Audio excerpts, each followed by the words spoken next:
राधे राधे महाराज जी। महाराज जी, मेरे अंदर नकारात्मक विचारधारा बहुत रहती है, कृपया मेरा मार्गदर्शन करें। मलिन अंतःकरण में ऐसी सोच रहती है।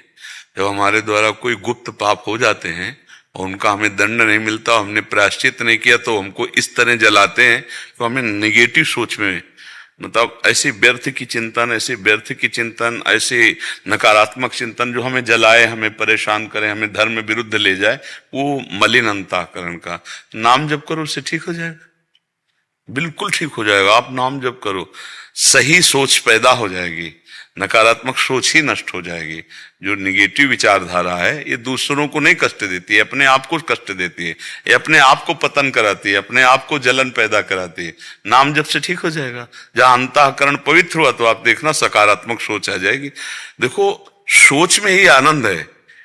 कोई घटना बुरी से बुरी हो जाए, आपकी सोच पॉजिटिव हो तो आप बहुत आनंदित हो सकते हो, और बड़ी से बड़ी आनंदमयी घटना है, आपका निगेटिव सोच हो। एक नकारात्मक सोच के ब्राह्मण थे, तो उनको निमंत्रण देने एक सेठ आया, तो एक और गरीब ब्राह्मण बैठे थे, दोनों को निमंत्रण दिया, घर ले गए, बढ़िया खवाया, 11 दक्षिणा दी। तो जो नकारात्मक सोच वाले थे बहुत उदास निकले। तो एक आदमी ने कहा, क्यों भाई पंडित जी, उदास आप क्यों हो? और एक दूसरा बड़ा प्रसन्न था, उनसे कहा, तुम प्रसन्न क्यों हो? तो जिससे कहा, पूछा तुम प्रसन्न क्यों? तो उसने कहा, आज तो भोजन का भी जुगाड़ नहीं था, भगवान की इतनी कृपा हुई कि भोजन मिला और 11 रुपया भी मिल गए। दूसरे से पूछा, तुम नाराज क्यों हो, उदास क्यों हो? अरे बोले, सोचा था कि जजमान थोड़ा पुष्ट है, अच्छा 101 तो देगा ही, 11 में निपटा दिया, 90 का घाटा हो गया हमारा। तो अब बताओ उसमें जजमान की क्या बात थी? वो अपने आप निगेटिव विचारधारा लेकर वो भोजन भी पाया, 11 रुपया दक्षिणा भी मिली, एक तो खुशी हो रहा है और दूसरा जला जा रहा है कि 90 का घाटा हो गया, 101 तो दक्षिणा देता ही। हमारा विचार था कि 101 10 में निपटा दिया यार, 11 में निपटा दिया, घाटा हो गया। तो हम जो नकारात्मक सोच वाले हैं, तो हमको ही हमारी सोच ही कष्ट दिया करती है। तो ये कष्ट आते हैं हमारे कोई न कोई अशुभ कर्म से। तो हम नाम जप के द्वारा अपने अशुभ कर्मों को नष्ट कर दे तो हमारी भावना ठीक हो जाएगी। तो आपको कौन सा नाम प्रिय है? भगवान का नाम? शंकर भगवान। शंकर जी। तो कैसे जपोगे शंकर जी का नाम? ओम नमः शिवाय, ओम नमः। ये तो गुरु मंत्र लेने पर ही जपा जा सकता है, नहीं तो ये फिर ये और निगेटिव भाव को और पुष्ट कर देगा। क्योंकि मंत्र, वैदिक मंत्र गुरु पद्धति से ही जपना चाहिए, ऐसे मनमानी नहीं जपना चाहिए जैसे आजकल लोग ऐसे नहीं। तो अगर शंकर जी का ही जपना है तो शाम्ब सदाशिव, शाम्ब सदाशिव जप सकते हो आप? जपूंगा। बोलो क्या? अभी जो हमने बोला एक बार फिर बोले महाराज। अच्छा, इतने में तो पकड़ लेना चाहिए आपको। शाम्ब सदाशिव, श्याम सदाशिव, शाम्ब, श्याम्ब, शाम्ब, श्याम सदाशिव, सदाशिव, सदाशिव और शाम्ब, श्याम सदाशिव, शाम्ब सदाशिव, मतलब अम्मा के सहित पिताजी, श्याम सदाशिव, शाम्ब सदाशिव, शाम्ब सदाशिव। भगवान शिव और आम्ब, अम्बा जगदम्बा पार्वती, पार्वती के सहित भगवान शिव, शाम्ब सदाशिव, शाम्ब सदाशिव, शाम्ब सदाशिव। आप पकड़ ले, एक बार फिर बोलो। श्याम सदाशिव, शाम्ब, श्याम सदाशिव, सदाशिव तो आपको पता है, सदाशिव, सांब, सांब, सदाशिव। सदाशिव। आप इसको जपिएगा, उठते बैठते चलते फिरते नहा के बिना नहाए कैसे भी स्थिति में। और जब वो मंत्र जपने की बात हो तो किसी गुरु से ले लेना। ये नाम अभी मिल गया है, इसको खूब जपो, ठीक है? आप देखना इसका, ये हम जप करके बता रहे हैं, इसको हमने जप किया है पूर्व में, बड़ा चमत्कारिक है ये। शाम्ब सदाशिव, शाम्ब सदाशिव, मतलब माता जी और प्रभु भगवान शिव दोनों की कृपा प्राप्त होती है इसमें। और वो कृपा कर दें तो बुद्धि की अधिष्ठात्री देवी हैं, या देवी सर्वभूतेषु बुद्धि रूपेण संस्थिता, नमस्तस्यै नमस्तस्यै नमस्तस्यै नमो नमः। और ज्ञान के समुद्र भगवान शंकर हैं, वंदे बोधेम मयम नित्यम गुरुम शंकर रूपिणम। दोनों की कृपा हो जाए, विषम निगेटिव भाव नष्ट हो जाएगा। शाम्ब सदाशिव, क्या? श्याम सदाशिव, श्याम सदाशिव आप कहते हैं, नहीं सांब, तांब, सांब सदाशिव, सांब, तांब, सांब तांब सदाशिव। निशंक द्विवेदी जी, कानपुर से। राधा वल्लभ श्री हरिवंश महाराज जी। महाराज जी, 2 साल से आपका सत्संग रूपी सानिध्य प्राप्त हुआ, जिससे जीवन में जादुई परिवर्तन आए। आपकी कृपा प्रसाद से मैं धन्य हो गया। प्रभु, बीती होली को आपके दर्शन व कीर्तन का सौभाग्य प्राप्त हुआ।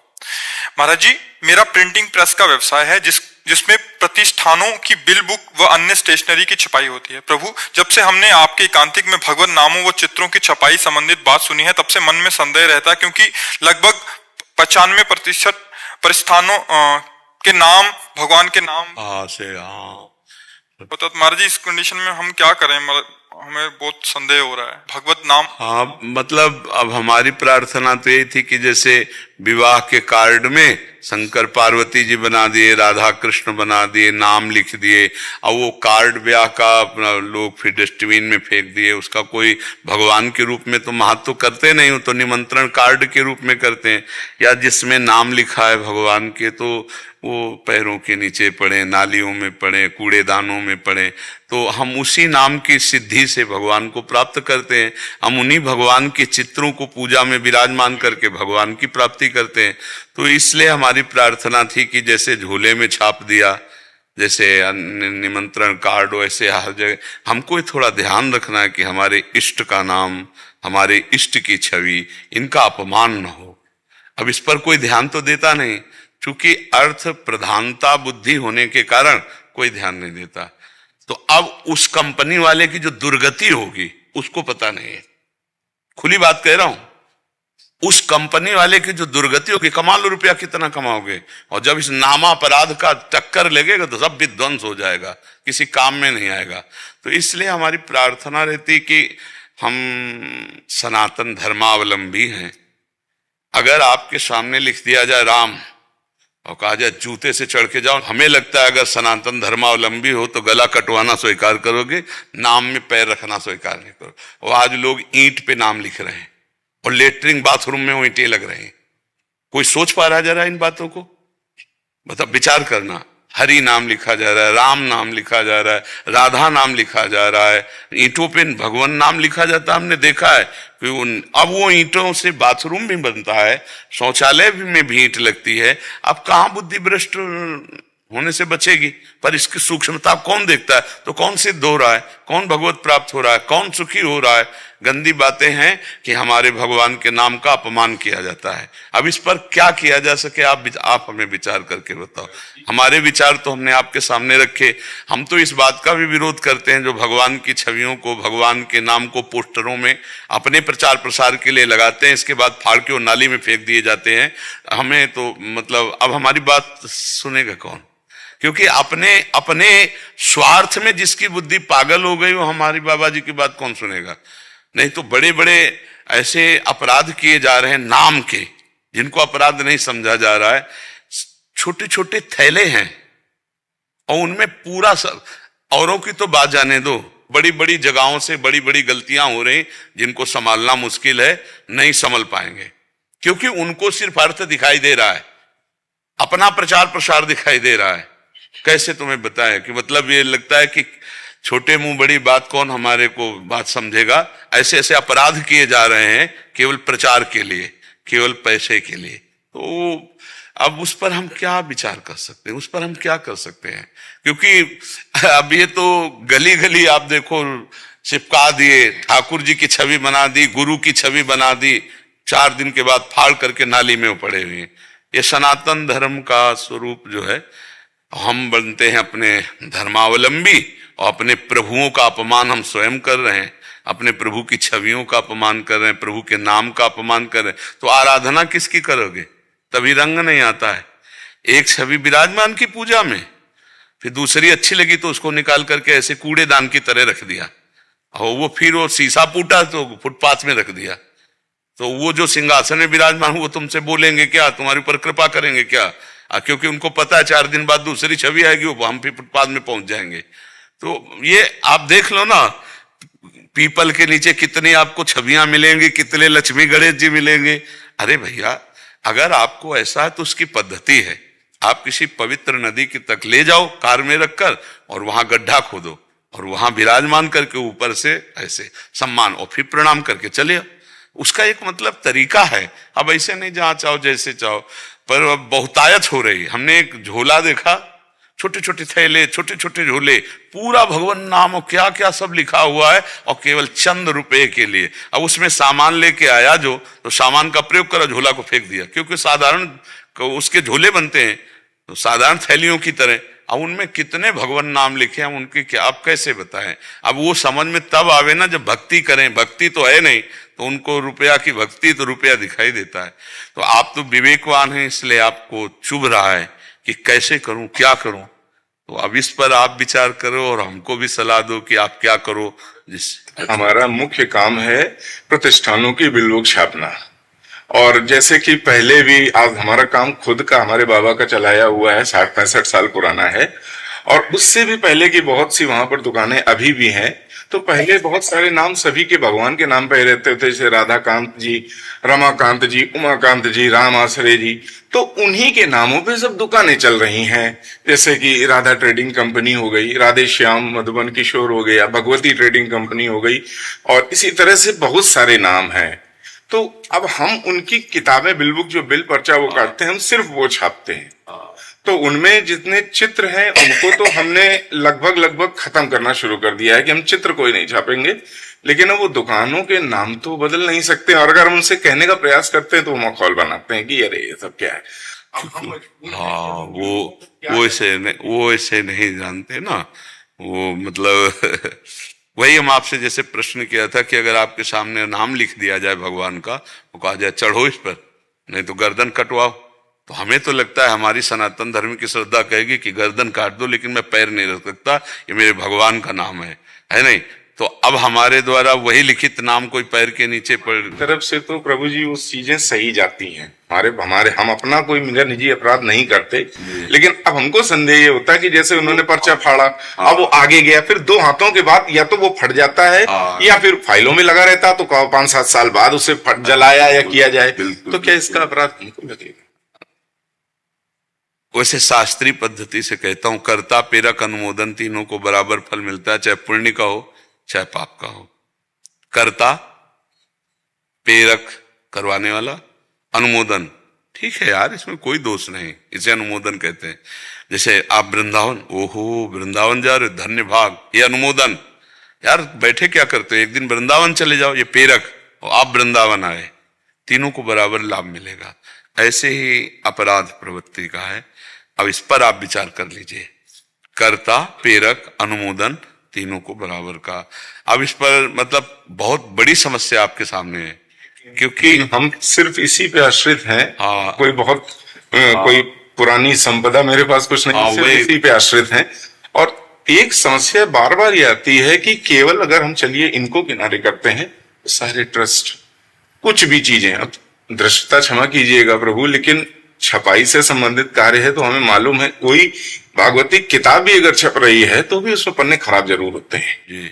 और वो पन्ने, तो हमारे यहाँ धर्म की ये ऐसी व्यवस्था है कि जो पूर्व ग्रंथ खराब हो जाते हैं, मतलब जिनका हम पढ़, तो उनको हम जाकर के प्रवाहित करते हैं या उनको समाधिस्थ करते हैं, उनको समाधि देते हैं, मतलब जमीन पे, और या जल में उनको हम प्रवाहित करते हैं। प्रेस में ही खराब होते हैं, प्रेस जो जहाँ छपते हैं वहां पर खराब होते हैं। जिन्हें ज्ञान है वो शायद बचा लें, अदरवाइज हर जगह पर वो डस्टबिन में। हाँ, बिल्कुल बिल्कुल बिल्कुल। कई बार कुछ सामान में लिपटा हुआ गीता का पन्ना आया, कई बार गीता जी का पन्ना, मतलब जिसमें पूरा श्लोक सहित अर्थ सहित है, वो को जैसे छोटी कोई पुड़िया है तो उसमें गीता जी के उसमें, क्योंकि रद्दी कागज में बिकी है। जिनको ज्ञान नहीं हो तो अपमान करते ही हैं। पर हमारे जो सनातन धर्म की इस समय दुर्दशा हो रही, वो इन्हीं कारणों से, कई ऐसे कारण हैं जिनको नहीं समझा जा रहा है। छोटी सी कामना करके मंदिर बनवा दिया, लेकिन जल चढ़ाने वाला कोई नहीं है। गांव में मंदिर है, अब उनकी व्यवस्था नहीं है, पशु पक्षी ऊपर जा रहे हैं, बैठ रहे हैं, लघु शंका कर रहे हैं, कोई मतलब कई तरह की भारी अव्यवस्थाएं हमारे धर्म में चूक होती चली जा रही, जिन पर नहीं ध्यान दिया जा रहा है। पहले मंदिर बनाया जाता था तो उसमें संपत्ति लगाई जाती थी कि आरती पूजा होती रहे, कम से कम गांव में मंदिर तो जल चढ़ा दिया, ऐसे मंदिर बनाना निषेध, नहीं तो नरक जाओगे। तो कई ऐसी बातें हैं जिनको आज अज्ञान में समझा नहीं जा रहा और बड़ी त्रुटियां हो रही।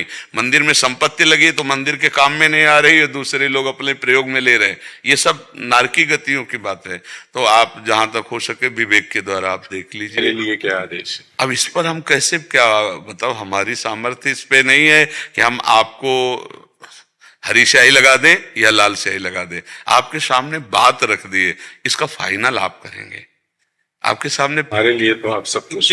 लेकिन इस पे क्या है ना कि चूंकि मेरे आराध्य देव का विषय है और आपके व्यापार का विषय है, अगर मैं ना कहता हूं तो आप पूरा परिवार है आपके पोषण के लिए, और अगर हाँ कहता हूं तो मेरी उपासना है पूरे जीवन की।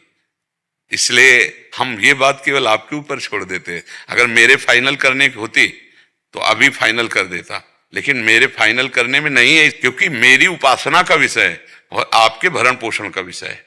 आपके परिवार का अव्यवस्थित हो जाए कभी नहीं चाहूंगा, और मेरे प्रभु के नाम का अपमान हो कभी नहीं चाहूंगा। उसमें ऐसे फंसे हुए हैं महाराज जी। प्रभु से ही प्रार्थना करो, सुनो, जिनका नाम उन्हीं से प्रार्थना करो कि आपकी गरज हो तो आप हमको प्रेरित करो और दूसरा मार्ग दो जिससे मैं बचूं, नहीं तो चला आ रहा है आप देख ले, हम आपकी शरण में हैं, तो वही सब संभाल सकते हैं, उन्हीं का सारा खेल है, नहीं ना। करमवीर जी चंडीगढ़ से। श्री हरिवंश महाराज जी, गुरुदेव आपके चरणों में कोटि कोटि वंदन। महाराज जी, सेवक वाणी के तीसरे प्रकरण 9वें छंद में पोषण भरन न चिंत कराही, श्री हरिवंश विभव बिलसाही, वृंदावन की माधुरी, गुण गावत जू रसिक सचु पाई, संतत सत रसिक सुनो चितलाई, श्री हरिवंश प्रताप यश। महाराज जी, इसका भावार्थ हम समझना चाह रहे हैं। पूरा प्रगट धर्म जैसे जानी, प्रगट धर्म जैसे जानी, तभी उसका अर्थ तभी निकलेगा ना। हाँ, प्रगट धर्म जैसे जानिए, श्री हरिवंश नाम जाहिए, नाम सिद्ध पहचानिए, श्री हरिवंश नाम सब सिद्ध, सबे रसिक बिलसै नवनिधि, भुगते देहि न जाचै, ताप पोषण भरन न चिंत कराए, श्री हरिवंश विभो बिलसाए, श्री वृंदावन की माधुरी। प्रगट धर्म जैसे जानिए, पहली बात समझिए, श्री हरिवंश नाम जाहिए, ये वाचिक, उपांश और मानसिक, जिसकी नाम में मानसिक स्थिति में जिसका नाम का प्रकाश हो चुका है, मन और नाम एक हो चुका है, श्री हरिवंश नाम सब सिद्धि, क्योंकि हा में हरि रामे राधा वा में वृंदावन सा में सहचरी। तो प्रगट धर्म जैसे जानिए, श्री हरिवंश नाम जाहिए, नाम सिद्ध पहचानिए। जब निरंतर नाम चलने लगा तो नाम सिद्ध महापुरुष हो गया। अब नाम सिद्ध, श्री हरिवंश नाम में सबे सब सिद्ध, जो भी इच्छा करे, जैसी भी इच्छा करे, भागवतिक, पारमार्थिक, लौकिक, व्यवहारिकी, सबकी उसकी पूर्ति हो जाती है। इतना वैभव प्रगट में, लौकिक वैभव और आंतरिक वैभव इतना हो जाता है कि भुगतें और दें न जाचें, फिर पोषण भरन न चिंता कराएं। अब उनका अपने योगक्षेम की चिंता खत्म हो चुकी। योग माने प्राप्त कराना, अप्राप्ति की प्राप्ति, और क्षेम माने प्राप्ति की रक्षा। अब दोनों की बात खत्म, क्योंकि प्रगट धर्म हो गया है। प्रगट धर्म का स्वरूप क्या? निरंतर नाम चल रहा है। नाम से समस्त सिद्धियां, अविलसित वस्तु देने वाली, उसके हृदय में जागृत हो चुकी है। प्रगट धर्म जैसे जानिए, श्री हरिवंश नाम जाहिए, नाम सिद्ध पहचानिए। श्री हरिवंश नाम सब सिद्ध, सबे रसिक बिलसै नौ निधि, और भुगतें देह न जाचहि, पोषण भरन न चिंत कराए। इतना है कि अब उसकी चिंता नहीं रह गई, आंतरिक और बाह्य दोनों। ये नाम पक्का हो जाता है, पक्का हो जाता है। पोषण भरन न चिंत कराए, श्री हरिवंश विभो बिलसाए, श्री वृंदावन की माधुरी। गुण गावत जो रसिक सच उपाय, संतत सकल सुनो चितलाय, श्री हरिवंश प्रताप जस। जो प्रियालाल के गुण चतुरासी जी का गायन करते रहते हैं, वो इस सुख को प्राप्त होते हैं। कौन सा सुख? निश्चिंतता, बेपरवाही, न पोषण भरण की चिंता है, न योगक्षेम की चिंता है। सब अपने आप अलौकिक सिद्धियों के द्वारा हो रहा है। वो चाह करते ही सब बात बनती चली जा रही, क्योंकि नाम सिद्धि पहचानी है। नाम उसके अंदर, हरिवंश नाम बिसरे न छिन, श्री हरिवंश सहाय भल, हरिवंश भरोसे भय निडर, और नित गर्जत हरिवंश बल। ये एक स्थिति है जहां योगक्षेम की भी चाह नहीं है, गुणातीत स्थिति है, और किसी भी तरह की कोई कमी भी नहीं है। लौकिक और पारलौकिक दोनों विभूतियां उसके पास हो जाएंगी। कोई ऐसी नहीं कि जो सोचे और ना हो जाए, क्योंकि नाम चल रहा है। इसलिए ये विद्या हरिवंश नाम चतुरक्षर जपत सिद्धि भव उद्धरणम। तो नाम जितना, राधा वल्लभ श्री हरिवंश, राधा वल्लभ श्री हरिवंश, निज मंत्र भी यही है, शरणागत भी मंत्र यही है, नाम भी यही है, सब यही है। अब हमारा मंत्र का कुछ नियम होता है, उसको पूरा कर लें, और हर समय राधा वल्लभ श्री हरिवंश, राधा वल्लभ। खुद आप देखेंगे खुद देखेंगे कि इसका वैभव क्या है। खुले नेत्रों से प्रियालाल का साक्षात्कार कराने की सामर्थ्य। कैसे पापी क्यों न हो, हरिवंश नाम जो ले, तो अलक लड़ेती रीझ के महल खवासी दे। ये महिमा है, ये महिमा हरिवंश नाम की अपार महिमा है। इसीलिए जल्दी ये निकुंज की चाबी जल्दी किसी के हाथ नहीं लगती, और लग गई तो बेड़ा पार हो गया। हाँ, श्री हरिवंश नाम सब सिद्धि, सबे रसिक बिलसय नवनिधि, भुगतय और देहि न जाचहि। ऐसे नहीं, रसिक जन कभी ऐसे नहीं करते। पोषण भरन चिंत कराएं, श्री हरिवंश विभव बिलसाएं, वृंदावन की माधि। जब प्रियालाल उसके हृदय में नेत्रों में छा गए, फिर अब क्या चाह रह गई, और अगर चाह कर ले तो तत्काल पूर्ण हो जाएगी। जो ये नहीं कि उसका भजन कम हो जाएगा, नहीं, क्योंकि वो समुद्र से जुड़ गया। जैसे एक सरोवर है तो उसका जल खींचोगे तो एक लिमिट है, लेकिन समुद्र है तो अगाध है। तो ऐसे प्रियालाल के चरणों से जब हमारा संबंध हो गया तो हमारे भजन से नहीं, उस संबंध से सब प्राप्त हो रहा है। एक होता कमा करके और एक होता गोदनामे में। तो हम जो प्रियालाल के चरणों में गए ना हरिवंश प्रताप से, तो गोदनामे में कई बच्चा के पेट जैसे, हाँ वही गोदनामे का हम लोगों को आनंद मिल रहा है। साधना तो ऐसी नहीं, पर बहुत बड़े ने गोद ले लिया, गुरुजी ने, हरिवंश चंद्रजू ने, तो हमें संपत्ति मिल गई। दंपति संपत्ति पाइए, कुंज महल की टहल सुख, दंपति संपत्ति पाइए। बहुत ये आनंददायक है। अपने आचार्य निष्ठा, गुरु निष्ठा और नाम निष्ठा, इसी से सब सेवक जी गढ़ा में थे, वहीं हरिवंश नाम के प्रभाव से सब कुछ प्रकट हो गया, सब वैभव प्रकट हो गया। अच्छा, जब प्रभु मिल जाए तो फिर और दुर्लभ क्या है? दुर्लभ वस्तु तो प्रभु है ना। जब प्रभु ही मिल गए तो अन्य वैभव तो बहुत छोटी बात है ना। माया का ये अष्ट सिद्धियों निधियां, ये तो भगवान की है।